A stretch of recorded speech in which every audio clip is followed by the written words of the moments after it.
that you're talking about weighing.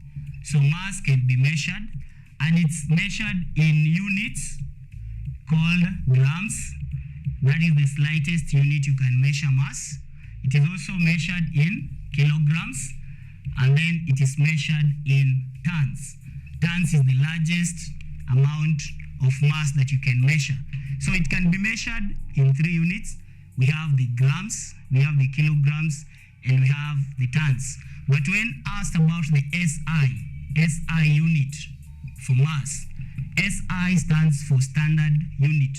So when asked about standard units, remember there are 3 units, grams, kilograms, and tons. But when they are specific on the SI unit for measuring mass is kilograms.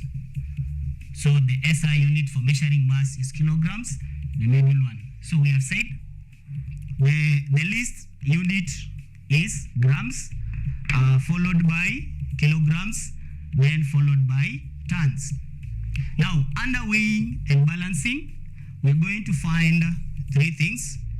The first thing that we're going to find out is called a beam balance. That is the first thing we're going to find out. And the second thing we're going to find out is a weighing scale. A weighing scale. Weighing scales are also called weighing balance. So we have a weighing scale or a weighing balance. The third we are going to find is spring balance. Is a spring balance. Now I want to look at these instruments. These are instruments that are in relation to weighing and balancing. So we have the first one as a beam balance. The second one is a weighing scale or a weighing balance. And the third one is a spring balance. So let's look at these 3 instruments that I have written down here. Okay, we look at the first one, a beam balance. Beam balance. So what is the function of a beam balance? The function of a beam balance, we say it is used to compare masses. It is used to compare masses. Now, if I bring to your attention, when they talk about a beam balance, it is not used to measure, it is to compare. You can underline the word compare, not to measure. That is a beam balance. We look at number 2, a weighing scale. A weighing scale or a weighing balance. Now, a weighing scale or a weighing balance, it is used to measure. It is used to measure mass or masses. So you note the difference between the two. A beam balance compares masses. A weighing scale measures mass. So you can underline that. So to make you to understand this one even further, when you go to the butchery, maybe when you want to purchase meat, for example beef, so it will depend on the butchery. We have those butcheries where they use a beam balance, and we have those butcheries where they use a weighing scale. So for a beam balance, if you need a 1 kg piece of meat, so they put a standard weight. Standard weight are those metallic substances. Standard weight. So if you need a 1 kg piece of meat, the standard weights can be 1 kg, then a half kgs, and then a quarter kg. So from these 3, there are usually 3 standard weights. You can get any kilograms that you want. If you want a quarter, they use 1. If you want a half, they use a half. If you want 3 quarters, they will use both a half and a quarter to give you 3 quarters. If you want 1 kg, they use it 1. So if you want 1.5, the process is still the same. So that is what we call a standard weight.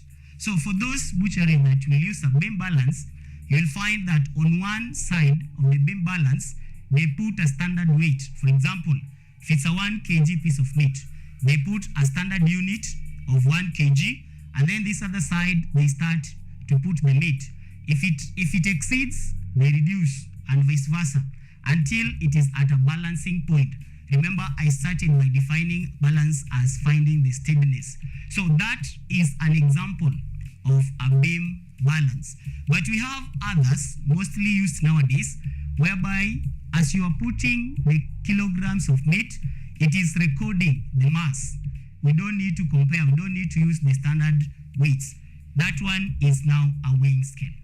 And that is why we say that a beam balance is used to compare masses, whereas a weighing scale is used to measure mass. And I've given the two practical examples where we can find that in our daily lives. Then we look at number 3. Number 3 that is written, we have a spring balance. So most pupils tend to confuse a beam balance and a spring balance. A beam balance will compare mass, but a spring balance, what is the function of a spring balance? We'll come to know that a spring balance is used to measure force. A spring balance is used to measure force. And the SI units for force, is newtons. The SI units for force is newtons. It is called newtons because the person who discovered force, and to be specific, force of gravity, was called Isaac Newton. That's why we talk about newtons as the SI unit. So that is about weighing and balancing. So we want to look at force also. Look at force as our other recap of the topic. Look at force. So under force, we need to define what force is. We look what is a force. We also need to define or to give examples of forces, because we have more than one force. So we can look at force. So we start by definition. Definition is important in science because when you define something, you are able to understand it even more. For me to talk about force, this is a duster. I believe you can look at this duster. I can make the duster to move, or I can pull it back, or I can lift it. So whatever I'm doing, I'm applying force. So I've made the duster to go away from me.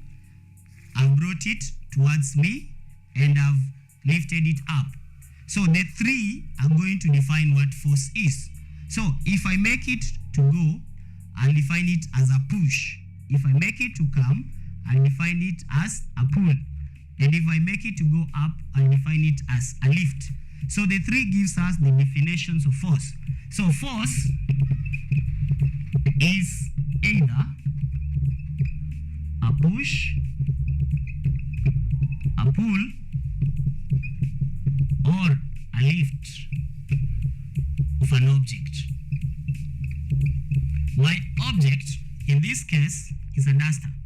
So I can either push it, that is force. I can either pull it, or I can either lift it up, that is force. Now this force has effects. We look at effects of force. What can force do? Effects. Effects of force. The first effect I have already demonstrated. This is a duster. Something that is not moving, we call it stationary. We have 2 words for stationary. So this is the one I'm defining. Stationary with an E. Stationary with an A, that's what I mean. It means not moving. So when something is stationary, it means it's not moving. So my duster is at stationary, which means not moving. So one effect of the force, I can make it to move. So it is stationary. When I apply force, it moves. So one effect of force, it makes stationary objects to move. It makes stationary objects to move. That is one. Now number 2, if it's moving and I want it to stop, I will have to apply some force. So when I push it, but I've put a block, the block here is acting as force. So the second one will be to make moving objects to stop. It makes to make moving objects to stop. That is another effect of force. So one a stationary object can be made to move, and a moving object can be made to stop. Those are effects of force. Now, when it is moving, take for example a football ball. When a football ball is kicked towards someone, we just from the era of World Cup, and I know most of you were really watching, either due to you loving the game or due to the pressure that was around. Either way, you still watched it. So if a ball is kicked towards a player and the player wants to make the ball to change the direction, they also apply force. So the other effect of force is to change the direction, of a moving object. To change the direction of a moving object. So if an object is headed towards the north and force is applied towards the east, that object will change its direction and start heading towards the east. That is another effect of moving, effect of force. The last one, force can either increase or decrease. Can either increase or decrease the speed of a moving object. Can either increase or decrease the speed of a moving object. If an object is in motion and you want the speed to increase, you apply force towards the direction of the object. But if the object is moving and you want it to reduce, you apply force in the opposite direction. So it will either increase or decrease the speed. So these are effects of force. So let me take you through the effects of force. Number one is to make stationary objects to move. That is one. Number two, to make moving objects to stop. Number three, to change the direction of a moving object. And number four, to increase or decrease the speed of a moving object. Now, since we have talked about force being a push, a pull, or a lift, and I have demonstrated how it can be a push, how it can be a pull, or how it can be a lift, it leads us therefore to the types of forces that we have. So there are forces that we have. We look at types of forces. There are 4 types of forces, although 2 of them sometimes they are taken to be the same. So number one is gravitational force. Gravitational force. This gravitational force is sometimes called weight. Depending with the book, they can either split or give it as 1. Number 2 will be magnetic force. Magnetic force. So we have gravitational force, and I've said gravitational force can either be defined as weight or gravitational force. Because if we look at weight, we can define weight as the gravitational force acting on an object. So the last type of force is called friction. Friction is also a force. So let me talk about the 3 forces that we have. Number 1 is called gravitational force or weight. Weight is a force. Number 2 is called magnetic force, and the last one is called friction. Friction is also a force. Now, if I start by looking at the first one, gravitational force, it comes from the word force of gravity. Now, things are always pushed down. For example, any object that you have in the house, try and throw it up. I want you to do that in your house. When I throw this duster up, what is happening? Is it going or it's coming back? So whatever you've thrown in the house, I believe that when you threw it up, it came down. Now, what makes object to fall down? That is what you call gravitational force. It pushes things towards the center of gravity. And that is also weight. So our weight will be determined by the force of gravity that works on us. That gives us weight. Or if you define weight, we say weight is the gravitational force that acts on an object. Then number 2, that is magnetic force. Magnetic force, this is a force that is contained in a magnet. And magnetic force makes a magnet able to attract magnetic materials. When you talk about magnetic materials, We have a mnemonic for that. Magnetic materials. Magnetic materials. So we can look at the mnemonic. So we talk about tin scar. Tin scar. That is a mnemonic. This will be tin. This will be iron. This will be nickel. This will be steel. This will be cobalt. This will be chromium. This will be alnico. These are magnetic materials. Now, there's always a confusion. S stands for steel, not silver. C, the double C's, that is cobalt and chromium. It does not stand for copper, not copper. Now, in these C's also, we have cobalt, chromium. We also have cassette tape. A cassette tape, that is also a magnetic material. Then we have alnico and not aluminium. Not aluminium. Note that is very important. Then they always give among the options things like office pins, maybe staple pins. Remember, those are just materials that are made from steel. So once we have steel, they also fall under that. So that is magnetic force. Magnetic force is only produced by a magnet, and it will attract magnetic materials which are listed there. So that is the second type of force. Then we have friction, which we'll be looking at it in depth. So we'll just define it and then come to it later. So friction is a force that opposes motion.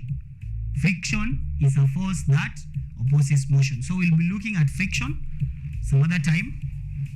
Then we have inertia. Inertia is not a force, though most people define it as a force, but it is not. Inertia is a tendency. So we talk about inertia. So inertia is not a force. It is a tendency of objects to remain in the same state of motion. If they were stationary, they tend to resist motion and stay stationary. If they are in movement, they also tend to resist any force and remain in movement. Example of inertia: if I have a glass, a cardboard, and a coin. So this is a cardboard, this is a glass, and this is a coin. So when I remove the cardboard in a quick succession, what happens? The coin falls in the glass. The coin falls in the glass. This is an example of inertia. So the coin is trying to resist the motion. As much as the cardboard was removed, the coin dropped because it maintained its state of motion, which was stationary. Another example: if I stack coins together, if I stack coins together, so these are coins, and I remove the lowest and I observe. What is my observation? The coins remain stuck together.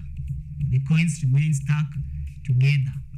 What is the reason for the coins remaining stuck together? It's because of force of inertia. There are other examples as well. When you get into a vehicle and the driver ignites the key or ignites the engine, what happens? When it was stationary, you tend to lean backwards because you're trying to resist motion. And if the vehicle is in motion already, and then the driver applies some emergency brakes, where do you go? You go back or front. You realize that you go towards the front. That is because you're also trying to resist the motion. So let's look at now force of friction. Force of friction, because I've said we'll discuss about this in details a little bit. So we have friction as a force. We are still in the topic making work easier. I want you to understand the whole topic. Friction. So how do we define friction? We say friction, this is a force. This is a force that opposes motion. What is friction? Friction is a force Remember, the word is a force. So it's a type of force. It's a force that opposes motion. Now, any type of force is measured in the units called newtons, as I earlier on described. Now, if I have a box, and I force off pulling, if I try to pull the box towards that direction, I realize there is some force acting, resisting force. So this resisting force that makes it hard to pull this box is the one that is called friction. I want you to do a simple activity. I want you to rub your hands against each other. So when you rub your hands against each other, you realize that there is some force that you have to apply. The hands are not just sliding. There's some force that you have to apply. Whether your hands are smooth or rough, you have to apply some force. That force that you are applying is used to overcome the force of friction. So that is what friction is. Now, this friction can either be increased or decreased. So we have increasing friction and we have decreasing friction. If you look at the tire of vehicles or bicycles or anything that moves, you realize that the tire has some lines. So if this is the tire, just a rough representation. So you realize the tire has got some lines all round through it. So if that is the tire, those are the lines. So these are called treads. Those are called treads. So why are they important? They're important so as they can help to increase friction. So the first one is treading in wheels. Treading is the application of the treads. So treading in wheels, that is one way of increasing friction. We can also talk about making the surface rough. A rough surface will have higher friction compared to a smooth face. We can also talk about increasing weight. When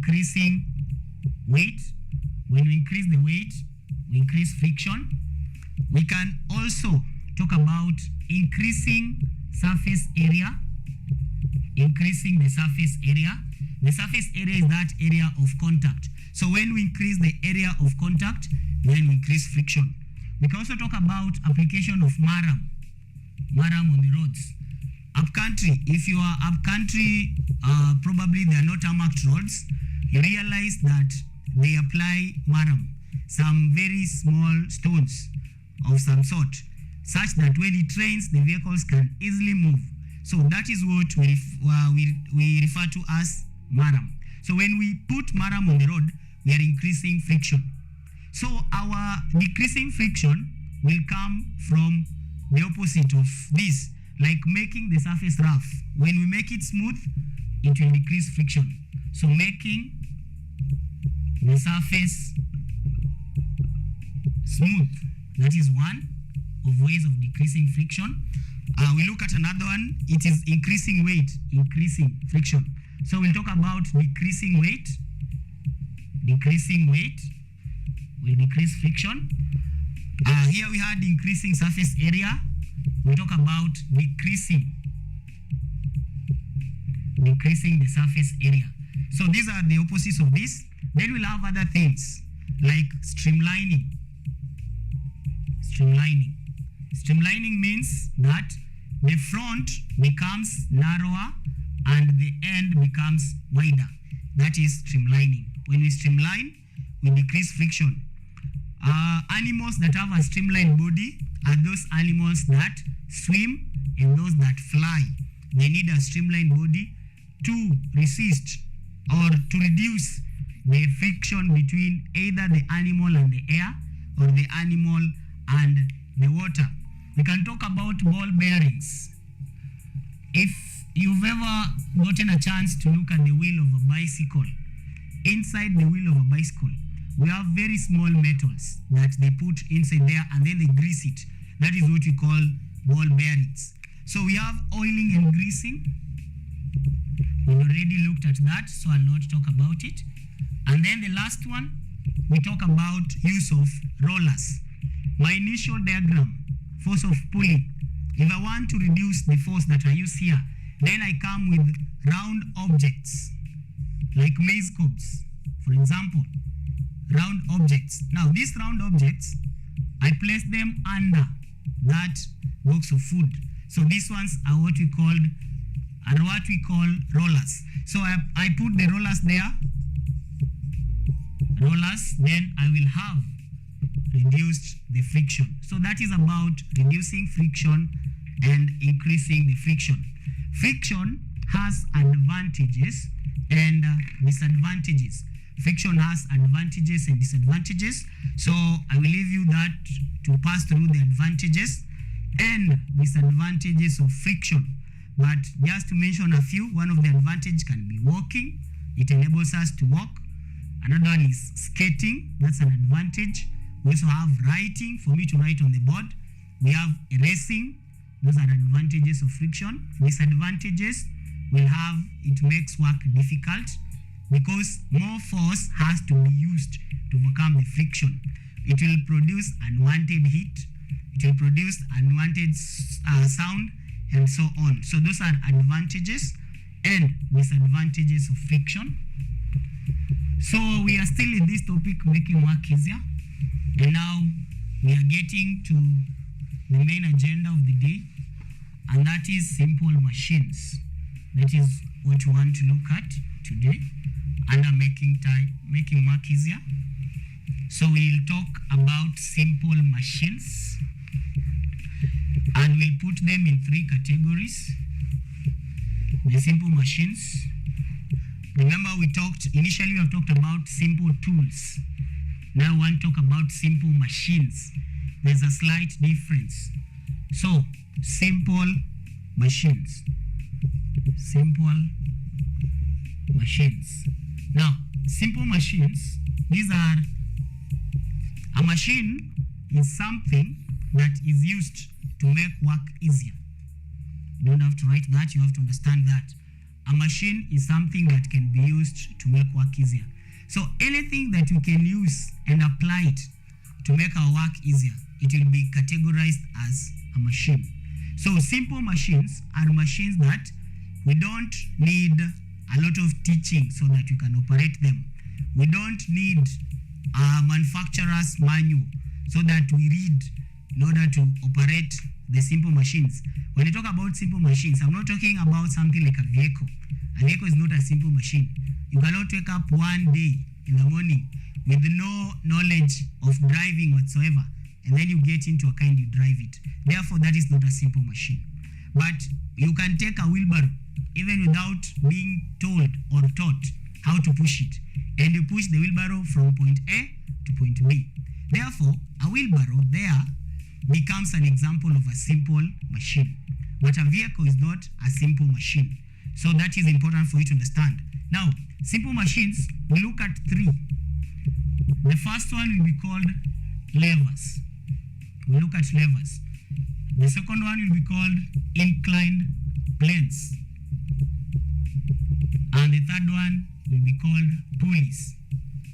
So those are the three simple machines that we look at. So we start with the first category called levers. Levers as our first type of simple machine. So number one, levers. Now, a lever is a simple machine that has three parts. A lever is a simple machine that has three parts. And the three parts, one will be called the fulcrum, one will be called the load, and the other one will be called the effort. So, a lever, a simple machine that has both the fulcrum, load, and effort. So that makes it or that puts it in the category of levers. We have talked about three parts. We have talked about fulcrum, we have talked about effort, and we have talked about load. So let's define what is fulcrum, what is load, what is effort. Now, we start with the fulcrum. Fulcrum is also called the pivot or the pivot. And we define fulcrum as the turning point. Is the turning point of a machine. So, fulcrum, so the surfaces. So, A, we have talked about the fulcrum, also called the pivot. This is the turning point in a lever. The turning point in a lever. Now, in a lever, the force of the load and the force of the effort, they move in different directions. When one goes up, the other one goes down. So whatever, where they are meeting so that we can have that turning point of either up and down, that is what you call the fulcrum or the pivot. B, we have the effort. Now, effort is defined as the force used to overcome. The force used to overcome. That is effort, the force used to overcome. And then C, we have the load. And the load here is the force to be overcome. The force to be overcome. So, the work that you want to do is called the load. Maybe you want to push a very heavy stone from point 1 to point 2. That big stone is a load. Then effort is the force you're going to use to pull that stone.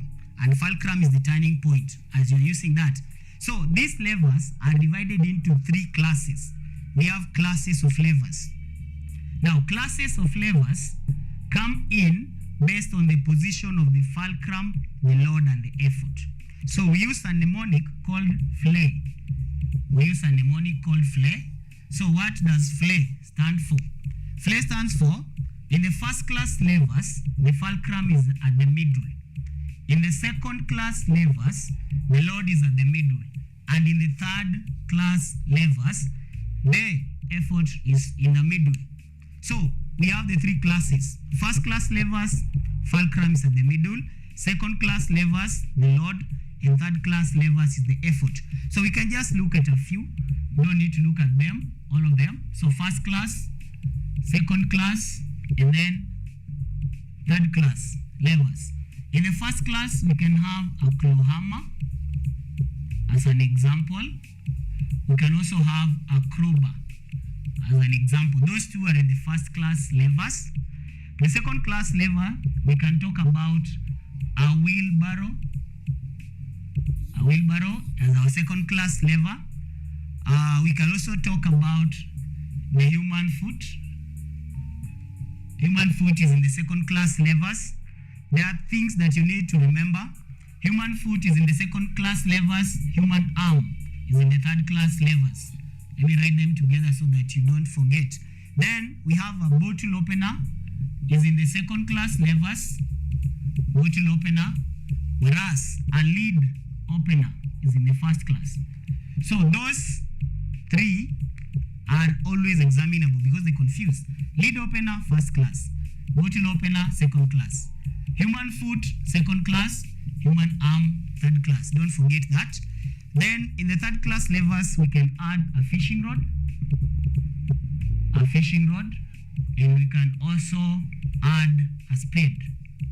We can also add a spade. So those are the classes of levers. Just briefly, and a listing of the examples. So I want to look at something else called the inclined planes. That is our number 2. Inclined planes. Inclined planes. Now, what are inclined planes? Inclined planes are also called slopes. Inclined planes are also called slopes. So they are slopes because for us to use an inclined plane, we have an inclination at an angle. There must be a certain angle for the plane to work. So, for example, if I want to push or if I want to lift a 50 kilograms sack of maize against a wall. Maybe the wall is 10 meters. I want to pull or I want to lift a 50 kg sack of maize. So this is what I can do. I can look for a plank of wood and put it there. That is a plank of wood. Plank of wood. So when I put the plank of wood, I incline it at a position. I put it here. So that is 50 kgs maize. Then I use a rope and I pull. This is a rope. I use a rope and I pull. What I will have done, I will have made work easier by the use of an inclined plane. That's why we say inclined planes are also called slopes. And you can see this is a slope. This is a slope here. So that's why we call it slopes. And that is an example of an inclined plane. This is a 50 kg bag of maize that will come out from this point to that point, from point A to point B. If I decide to lift it, it will be very difficult. Therefore, I can use a plank of wood and pull it upwards. That's why we say simple machines make work easier. Now, inclined planes work on the principle, or how do they work? So the principle for the working of an inclined planes, it works on increasing the effort distance,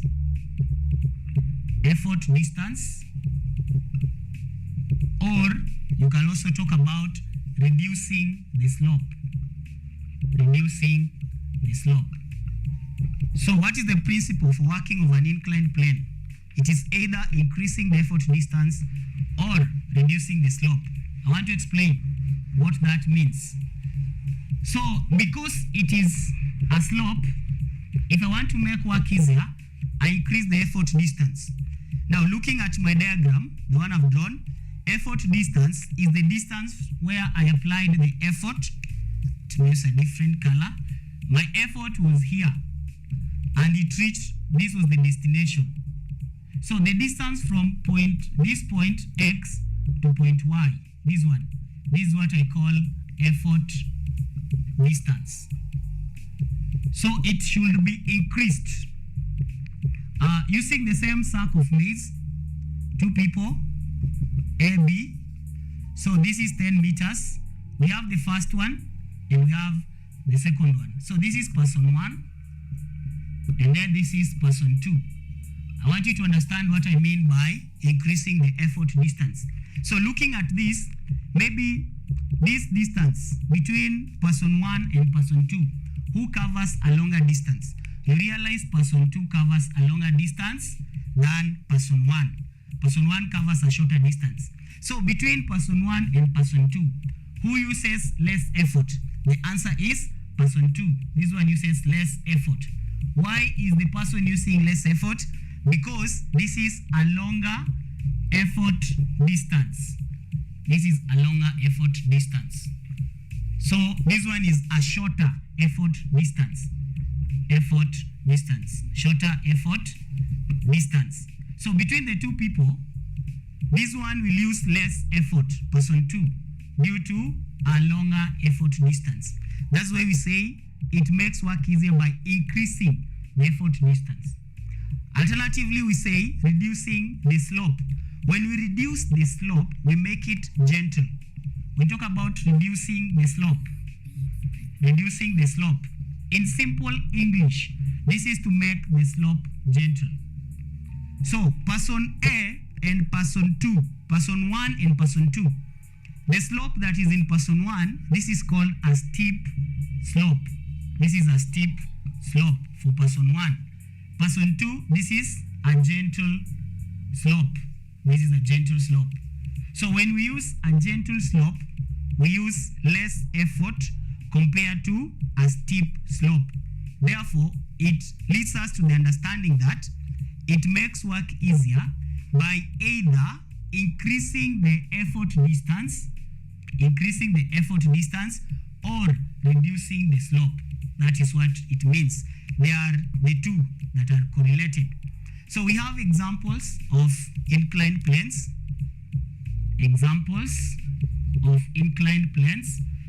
We'll have a staircase. A staircase, you realize if this is the building you have to go through steps. So this is an inclination. We'll have a ramp and the others. You can look at the others later. So I want to quickly go to the last bit. I guess time is catching up with me, so I have to finish up what I really had for you. So the last bit is pulleys. Number 3, talk about pulleys. And here we'll be talking about a single fixed pulley. A single fixed pulley has a wheel, has an axle, and has a groove. So the wheel is used to rotate, the axle sticks the wheel, and then the groove, that is where we have a rope. So this is a single fixed pulley, and I had an example I needed to show you, an example of a wheel and axle. This one can be called the axle. This is an axle where we place the wheel. So this axle can be attached to a pole. So this is an axle, this is a wheel. So I have 2 wheels. So we have, this is the axle, these are the wheels. Then we can have a groove. A groove is this space in between here. We can call this a groove. So then we'll have a rope that passes through. So we'll have a rope that passes through here. So this wheel and axle can be stuck at a place, and then if I want something to go up, I tie it towards one area. So I really have to do this. So if I want to lift this bottle, for example, this bottle of water, from one point to another, I will have the bottle. This one should be stuck somewhere. When I pull, the bottle goes up. When I release, the bottle goes down. When I pull, the bottle goes up, and when I release, the bottle goes down. So this is an example of a single fixed pulley. So let's discuss about it. The few minutes remaining. So the best example of a pulley is a flag post. It's a flag post. So I've said we have the wheel, the axle, and the groove. I've already explained. So we'll have the flag here. We'll have a flag here. Then we'll have our force here. So if you want to raise the flag, you use a single fixed pulley. So example of a single fixed pulley, one can be a flag post. Remember, it will be so hard to raise a flag post without using a pulley. You'll have to go up the pole, you tie the flag, and then you come down, which is a lot of work. We have cranes as another example. The cranes are used for loading and offloading of materials at the port. Then we also have construction sites. Construction sites. At the construction sites, we realize that we have materials that have to go up the building while it is still in the process of construction. So they use a pulley. So we finish up by looking at facts about a single fixed pulley. Facts about a single fixed pulley. Facts about a single fixed pulley. Facts. What you need to know. Number 1, it makes work easier by changing the direction of the force. Works on the principle of changing the direction. Changing the direction of force. The force we are talking about is the effort. There's a KCP that they asked. A single fixed pulley works on the principle of the choices. There was no changing the direction of force. It had changing the direction of effort and changing the direction of the load. Remember, when you talk about the force, you're talking about the effort. That is the first principle or the first fact. Fact number 2, load distance and effort distance. Load distance and effort distance are the same. The load distance and the effort distance are the same. Looking at a flag post as an example, if I pull the force downwards 1 meter, downwards, the flag will go up 1 meter. So we say the load distance and the effort distance are the same. Number 3, effort is equal to the load. But the statement is not complete, so you complete it by saying if friction is ignored. Effort is equal to the load if friction is ignored. What if friction is not ignored? Then the point will read, effort is slightly higher than load due to friction. So the last fact about a pulley, we talk about spring balance. Spring balance, we already discussed about it, is placed at the effort. A question for you, what is the function of a spring balance? I believe you have said is to measure force. So if I have a spring balance, then I'll have to put it here. Here, spring balance. It's placed where we have the force and not the load, where we have the force of the effort. So those are facts about a single fixed pulley, and that is our lesson. We're looking at the simple machines. So we have looked at the levers, we have looked at the inclined planes, also called slopes, and they work on the principle of increasing the effort distance or reducing the slope. And finally, we have also looked at pulleys, and I've given you a demonstration of how a pulley works using a wheel, an axle, and where we apply the effort. So I believe that you've been following the lesson and you've really enjoyed it. Remember to always tune to KU TV so that you can continue getting these educative lessons. So from me to you, I wish you a good day. I've been your teacher, Teacher STEPLATON. Have a wonderful day ahead.